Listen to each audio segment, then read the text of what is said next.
Eto na po yung ating chicken garlic mushroom chicken. Ayan. O, nandiyan na yung bawang. Ayan. So guys, magluluto tayo ulit.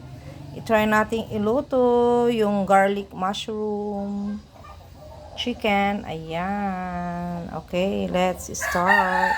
Babad muna natin for 15 minutes. Ayan, suka, toyo, tapos suka.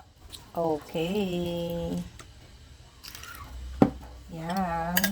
Labad lang natin ng konti for 15 minutes to 10 to 15 minutes. Then,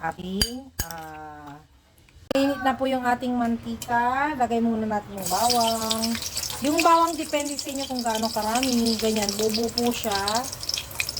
Ayan. Wait natin hanggang mag-brown. Brown na po yung ating bawang. I-set aside natin to. Ayan. Gagamitin natin mamaya. Okay. Isunod natin is iprito yung manok.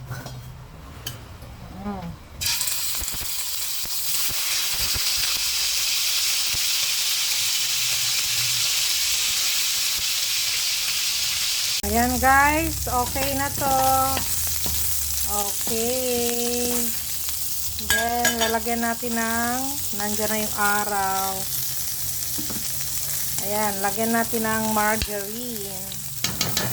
Konting margarine or butter. Ayan. Then, lagay na natin ito.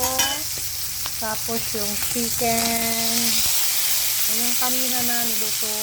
Ayan, pinaghalo-halo ko na siya. Ayan. Then, lagay na natin yung mushroom. Igisa natin ito. Igisa muna natin yung mushroom.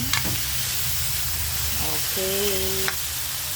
Ayan, nagisa na yung ating mushroom. Lagay na natin yung sabaw ng mushroom. Ayan, yung sabaw ng mushroom. Ayan, hintayin natin kumulo. Ayan, kumulo na po siya. Lagyan natin ng konting asin. Ayan. Konting magic sarap.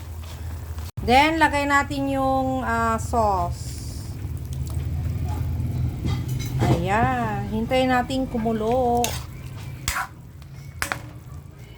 And then, lagyan natin ng cornstarch pampalapot.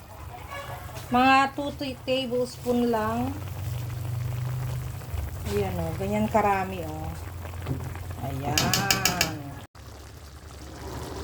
Ayan, luto na po yung ating garlic mushroom chicken. Ayan guys.